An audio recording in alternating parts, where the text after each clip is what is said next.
for this draft, we're going to try something a little bit different. I'm going to keep this video a little bit quicker. In my past videos, you've heard me, talk at length about individual players as I select them, but in an effort to give you something that you can easily remember, something you can easily take into your home league draft as we get, very close to the season. Most of you are probably drafting in your home leagues.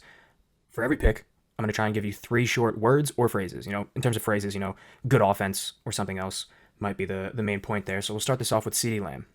For CeeDee, I'll say high floor, good offense, no Parsons, ? See you at the next pick.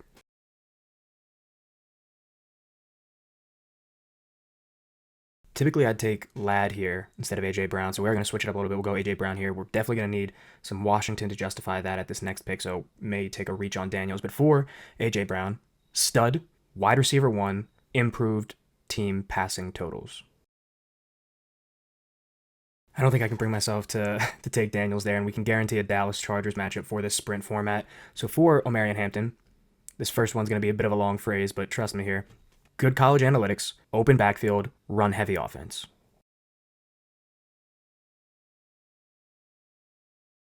This next pick is an interesting conversation between Pickens or Worthy. Very tempting to go Pickens and heavily leverage ourselves into Dallas's offense, but I do really like Xavier Worthy, to be honest. All right, Xavier Worthy goes off the boards. So for Pickens, we'll guarantee our Dallas double and definitely need to take Dak probably a little bit higher above his ADP just to guarantee that we get him. But for Pickens, we'll go high ceiling, better quarterback, less defensive focus. Not our intended pick here, but I do feel comfortable about taking Kamara. For his 3, high receiving workload, safe asset, even in a bad offense.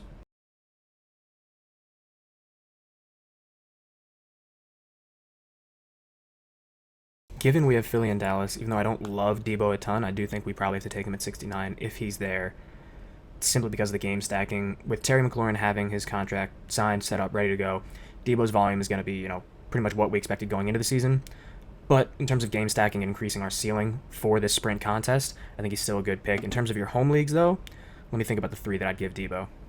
Utility, boom or bust, potential rushing workload. And then I am going to angle towards Addison here. We know we have the matchup with Dallas against Minnesota week 15. We currently don't work into anything too much later, but if we get one of the, later round Giants running backs, we'll be set up decently well for Minnesota. So for Addison, we'll go suspension discount, Kevin O'Connell, efficient offense.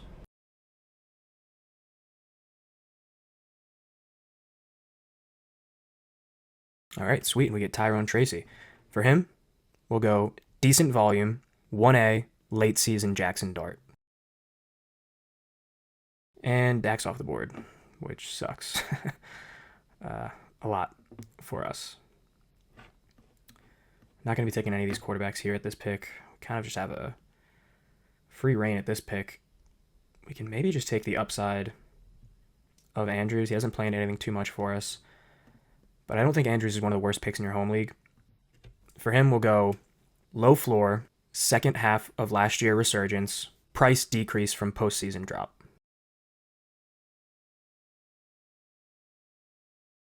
Fields is one of the few quarterbacks you can take naked, so we will take him at this next pick if he's there. If not, we'll take a 9-pick reach on J.J. McCarthy simply because he's the only one of our, the only quarterback left that we can currently, position a wide receiver into. Unfortunately, Fields goes.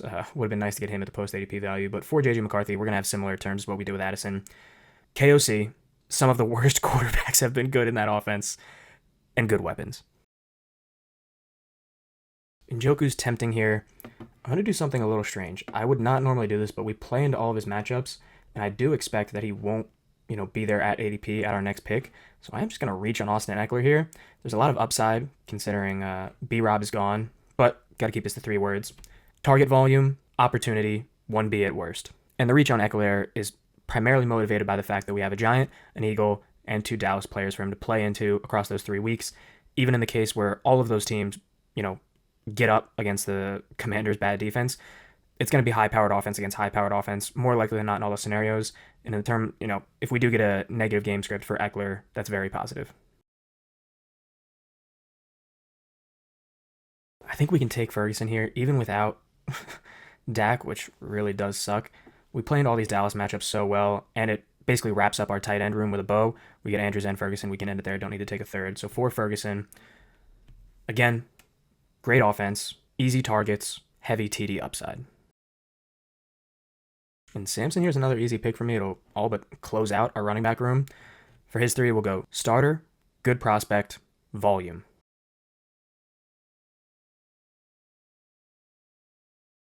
And yeah, we can play it safe here with another Giant. Again, we play well into the Giants matchups. We have Washington and Minnesota for them. For Wan'Dale, it'll be heavy target volume, easy slot work for a rookie quarterback, and hopefully improved efficiency. Dobbs is tempting, but since we do have, 2 matchups, those being Philly and the Giants for Las Vegas, and we're getting a great ADP value on him, I think we can go with Geno. For him, we'll go Pete Carroll, good running game, equals easy throws.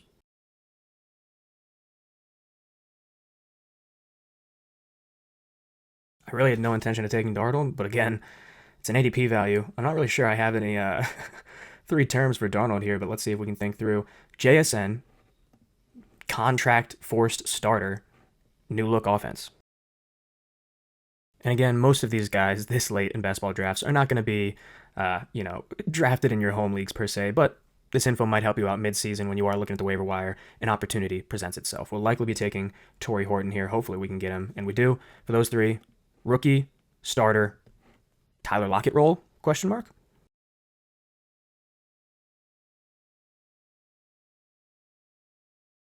And now finally, hopefully we can get Jalen Coker here. We'll have 2 matchups with him, 15 against New Orleans and now 17 against Seattle. We do get him for his 3.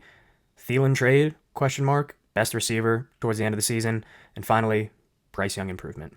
Appreciate you coming out. Hopefully this new style of video was one you could appreciate. And I'll be back again tomorrow with another draft. Until then, be good, stay safe, draft well. Peace.